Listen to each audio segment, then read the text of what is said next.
Okay, sige, usapang telepono po tayo ha. Yes, your phone is your privacy. Tama naman, dapat naman.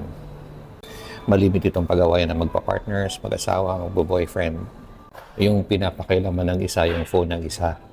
But on the other side, come to think of it, kung wala ka namang tinatagong bulok sa cellphone mo, anong problema?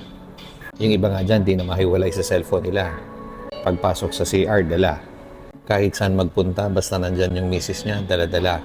Di ba, yun ang nakakaduda. Both ways, pag lalaki man o magbabae, kung wala ka namang tinatagong bulok, masama, o sekreto sa karelasyon mo, why do you have to worry about your phone being touched by your partner? Dapat pag pumasok ka sa isang relasyon, walang sekreto.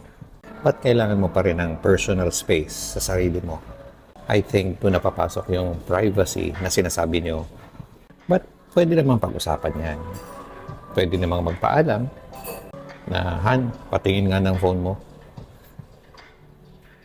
Basta pag hindi pumayag na pakialaman mo yung phone niya, huwag mo nang ipilit.